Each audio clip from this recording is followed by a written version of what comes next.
నమస్కారం. నా పేరు కాకు మురళీరెడ్డి, న్యాయవాదిని.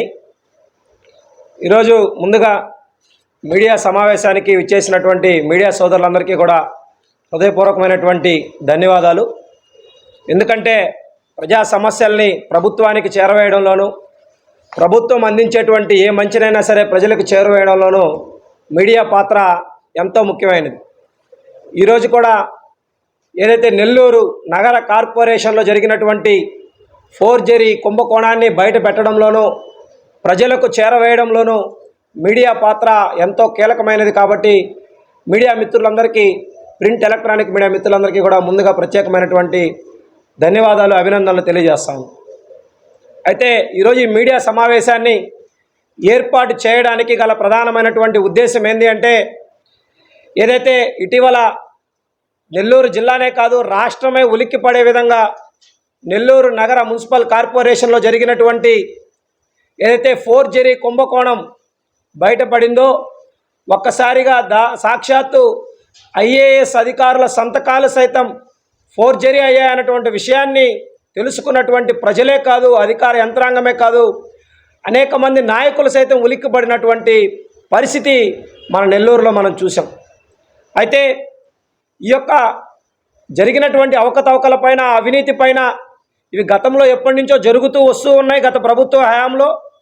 అయితే మా వద్దకి వృత్తిపరంగా న్యాయవాద వృత్తిలో ఉన్నందుకు రకరకాల ల్యాండ్లకు సంబంధించి కావచ్చు, రకరకాల అపార్ట్మెంట్లకు సంబంధించి కావచ్చు, మేము తాకట్టు పెట్టడం, కొనడం, అమ్మడం ఇటువంటి విషయాల్లో లీగల్ ఒపీనియన్ అనేది ఇవ్వడం జరుగుతూ ఉంటుంది. అయితే ఈ క్రమంలో మా వద్దకు వచ్చినటువంటి కొన్ని డాక్యుమెంట్లను పరిశీలించే క్రమంలో ఈ యొక్క సంతకాలు ఏదైతే ఉన్నాయో వాటిపైన మాకు పలు అనుమానాలు వ్యక్తం అవ్వడం, వాటి గురించి ఆన్లైన్లో చెక్ చేయడం, అక్కడ మాకు సమాచారం లభించకపోవడంతో ఇవి ఫోర్జరీ అయ్యాయన్నటువంటి ఒక అనుమానంతో ఎవరైతే ఇప్పటి వరకు నగర కమిషనర్గా ఉన్నటువంటి, నెల్లూరు నగర మున్సిపల్ కార్పొరేషన్ కమిషనర్గా ఉన్నటువంటి వికాస్ మర్మత్ గారికి లిఖితపూర్వకంగా ఫిర్యాదు చేసి వారితో మాట్లాడి విషయాలను వాళ్ళకు వివరించి ఈ యొక్క సంతకాలు ఫోర్జరీ అయినటువంటి అనుమానాన్ని వ్యక్తం చేయడం జరిగింది.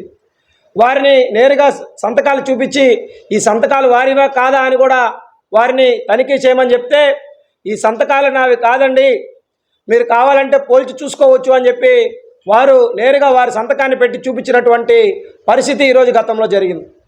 అయితే ఈరోజు ఇదంతా జరిగిన విషయమే కదా, తెలిసిన విషయమే కదా, మళ్ళీ ఎందుకు చెప్తున్నాయని దినపత్రికల్లో చదివామంటే, ఈరోజు నేను ఫిర్యాదు చేసినటువంటి తేదీ 7 జూన్ 2024, అంటే దాదాపుగా ఈరోజు 1.5 నెలగా వస్తూ ఉంది.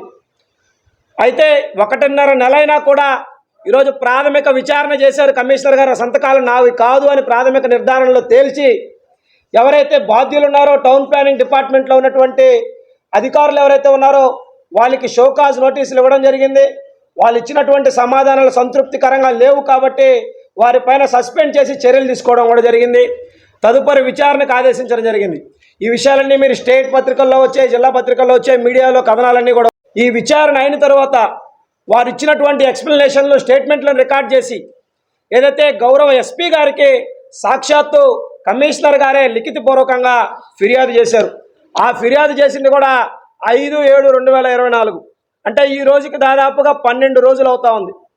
ఈరోజు ముఖ్యంగా మీడియా సమావేశం పెట్టి మేము నేరుగా అడగదలుచుకున్నటువంటి విషయం ఏంటంటే, ఈరోజు ఒక సామాన్యమైనటువంటి పౌరుడు పోలీస్ స్టేషన్కి వెళ్ళి, పోలీస్ స్టేషన్ పరిధి కాకపోయినా కూడా ఫిర్యాదు చేస్తే 0 FIR నమోదు చేసేటువంటి ఈ రోజుల్లో, ఆన్లైన్లో కంప్లైంట్ ఇస్తే కేసు రిజిస్టర్ చేసి ఎంక్వైరీ చేసేటువంటి ఈ రోజుల్లో, ఈ ఆధునిక పరిస్థితుల్లో ప్రభుత్వ యంత్రాంగం వేగంగా పనిచేయాల్సినటువంటి పరిస్థితుల్లో సాక్షాత్తు ఒక న్యాయవాది అయినటువంటి నేను లిఖితపూర్వకంగా ఫిర్యాదు చేస్తే శాఖాపరమైనటువంటి విచారణ చేసి చర్యలు తీసుకుంటే వాటిపైన క్రిమినల్ ఎంక్వైరీ చేయమని చెప్పి సాక్షాత్తు ఒక IAS అధికారి అయినటువంటి నెల్లూరు నగర మున్సిపల్ కార్పొరేషన్ కమిషనర్ గారు ఎవరైతే ఉన్నారో వారి జిల్లా ఎస్పీ గారికి ఈరోజు లిఖితపూర్వకంగా ఫిర్యాదు చేసినటువంటి కాపీ మీకు నేను చూపిస్తూ ఉండేది. అది చేసింది ఎప్పుడా అంటే 5/7/2024, ఈ నెల 5వ తేదీ చేస్తే ఈ రోజు వరకు FIR ఎందుకు నమోదు చేయలేదు అని చెప్పినటువంటి విషయాన్ని ఈరోజు మేము సూటిగా అధికార యంత్రాంగాన్ని అడగదలుచుకుంటా ఉన్నాం. ఈరోజు ఐఏఎస్ ఇచ్చినటువంటి కంప్లైంట్కే ఈరోజు ఇటువంటి పరిస్థితి ఉంటే ఇంకా మరి సామాన్యులు ఇచ్చేటువంటి వాటిని పట్టించుకునే పరిస్థితులు ఉంటాయా ఉండవా అన్నటువంటి విషయాన్ని ఈరోజు మనం ఆలోచన చేయాల్సినటువంటి అవసరం ఉంది. ఈరోజు నాయకుల బెదిరింపులకు, ఈరోజు అధికారుల యొక్క ఒత్తిళ్లకు తలొగ్గి ఒక అవినీతిని బయట పెట్టాలంటే ఎంత కష్టసాధ్యమైనటువంటి విషయం మీకు అందరికీ కూడా తెలుసు. మరి ఈరోజు వచ్చిన సమాచారాన్ని విని వదిలేయకుండా ప్రజలకి నష్టం జరగకూడదు, వ్యవస్థలో అవకతవకలు జరిగితే ఇది కార్పొరేషన్కి చెడ్డ పేరు అన్నటువంటి భావనతో లిఖితపూర్వకంగా ఫిర్యాదు చేసి అవినీతిని బయట పెడితే ఈరోజు విచారణలో ఎందుకు జాప్యం జరుగుతుంది అని చెప్పి ఈరోజు మేము సూటిగా అడుగుతా ఉన్నాం. ఈరోజు ఎవరైతే నెల్లూరు నగరం నుంచి ఎమ్మెల్యేగా గెలిచి ఈరోజు సాక్షాత్తు మున్సిపల్ శాఖ మంత్రిగా ఉన్నటువంటి గౌరవనీయులు పొంగూరు నారాయణ గారిని విజ్ఞప్తి చేస్తూ ఉన్నాం. నెల్లూరు రూరల్లో ఎమ్మెల్యేగా గెలిచినటువంటి కోటమిరెడ్డి సేదిరెడ్డి గారికి విజ్ఞప్తి చేస్తూ ఉన్నాం.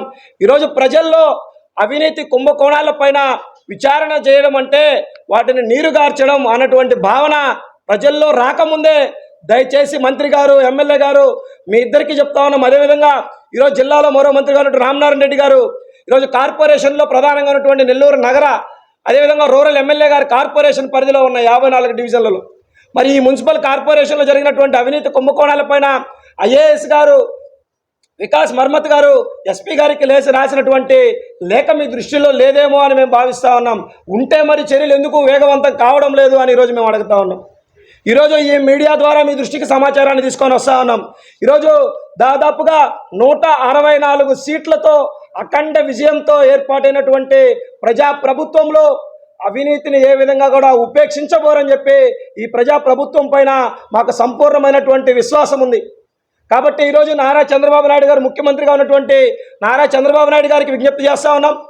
అదేవిధంగా మా నాయకులు జనసేన పార్టీ అధ్యక్షులు పవన్ కళ్యాణ్ గారు ఈరోజు డిప్యూటీ సీఎంగా ఉన్నారు, వారికి కూడా ఈ మీడియా ద్వారా విజ్ఞప్తి చేస్తూ ఉన్నాం.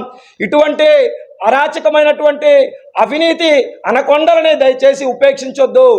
వీరికి ఎవరు అండదండలు ఉన్నా సరే, గత పార్టీలో అధికార పార్టీలో ఎవరైతే గతంలో ఉన్నటువంటి కార్పొరేటర్ల హస్తం ఉందో, లేకపోతే ఎవరైతే గతంలో మేయర్గా ఉన్నటువంటి స్రవంతి గారి యొక్క హస్బెండ్ అయినటువంటి జయవర్ధన్ గారి పాత్ర ఉందో, ఇది నేను చెప్తున్నటువంటి విషయం కాదు, సాక్షాత్తు నేను ఇచ్చినటువంటి ఫిర్యాదు పైన లిఖితపూర్వకంగా కమిషనర్ గారు ఇచ్చినటువంటి దాంట్లో ఉన్నటువంటి విషయాలు చెప్తా ఉన్నాం.